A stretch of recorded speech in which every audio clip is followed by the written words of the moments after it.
Well, hello, welcome to the video version of the Cruise Diary. The big news of the week is the Carnival Splendor, a superb ship. She was named in Dover, if you remember, about 2.5 years ago by Mylene Class, who looked superb. Anyway, that ship now sails down to the Mexican Riviera out of Long Beach, California, and she's at the moment dead in the water.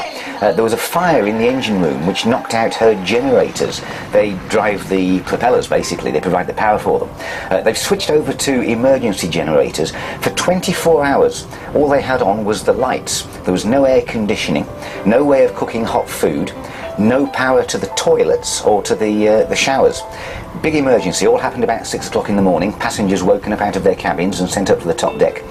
The ship, they've now managed to restore the toilets, which has got to be a relief, and there's cold water in the cabins, but there's nothing else.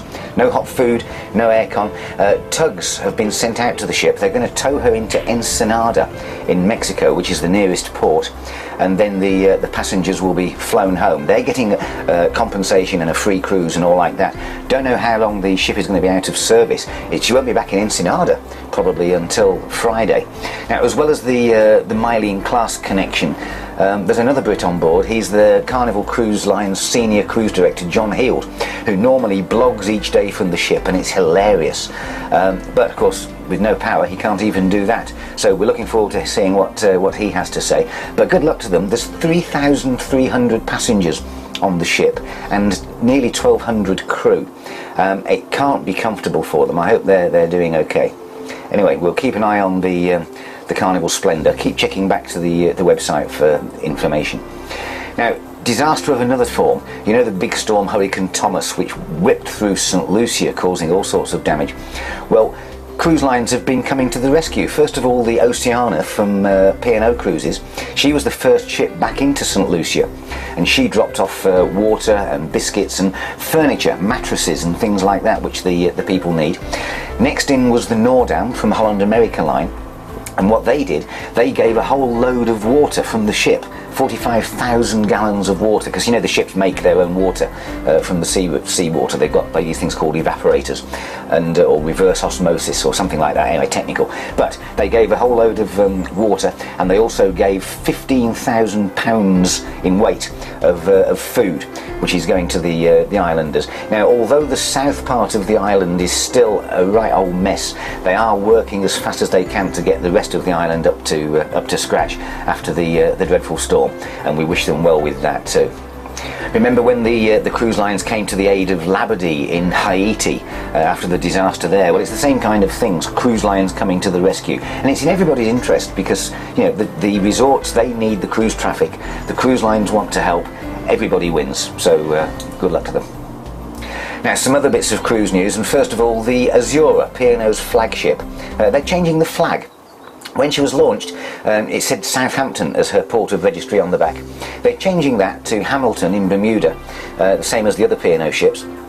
The big thing about that, there's some sort of tax thing, I'm sure, but the big thing is it means that the captain can now officially and legally marry people on the ship. It's only P&O and Princess where they can do that. All the other ships, you have to actually get married on the land, and the captain can do some sort of a blessing ceremony or something like that. But on P&O and Princess, the captain actually does it, and it's legally binding, so don't rush into it. But anyway, they're changing the flag. It starts in February. In fact, the first sort of wedding cruise that you can go on sails on February the 18th, just after Valentine's Day.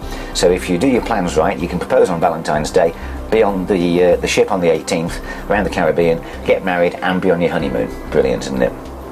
Now, tipping is always the hot topic in cruising. Fred Olsen, they've decided to get rid of the old system of envelopes and instead they'll be charging passengers £4 a day onto their onboard account. If you don't like it, you can go down the purser's desk and argue the toss, I guess, but frankly I wouldn't, because that's money that goes to the crew's wages. But it's good that at least they're getting rid of the envelopes. I hate that system where you're meant to sort of slide the envelope discreetly into the waiter and the cabin steward's pocket or something. No good. So good old Fred Olsen for doing that. They're also introducing Wi-Fi on their ships as well, by the way. That'll be interesting. I wonder how many of their passengers actually will bother. It'll be handy for people like me though when we're working on there.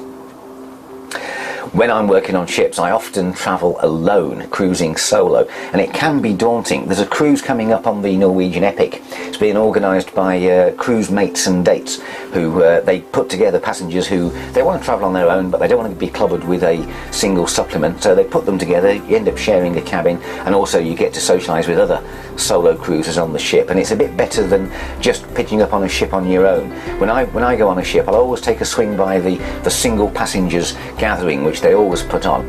But instead of going to it, you normally just sort of walk by and have a look and think, maybe not. Well, this is even better because they'll put people together. It's like a dating thing, but it's not dating. It's just for making sure that you're sharing the cabin with somebody that you're going to get on with. Sounds like a good idea. You can get more information by clicking around the links on the website. Now finally, I've just picked up this video. It's been knocking around for a couple of years. When you arrive at a port, you can go on a ship's excursion or you can do your own thing. One crucial difference: if you go on a ship's excursion and the bus is late back to the ship or something, it doesn't matter, the ship will wait.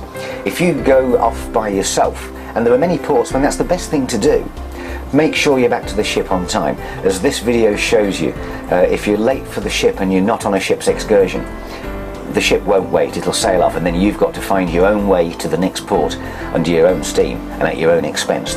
The ship might help you, the port agent might help you, but basically you're on your own. So learn a lesson from this video and keep an eye on the time. That's it for the cruise news for today. You can stay in touch with all the developing cruise news through the week and the latest on the Carnival Splendor, either by going to the TTG website. Oh, Sophie's busy working away getting the news for that, or you can go to mine, isleofcruises.co.uk, and I'll bring you in touch with the news from there too. That's it for now. See you towards the end of the week. Bye bye.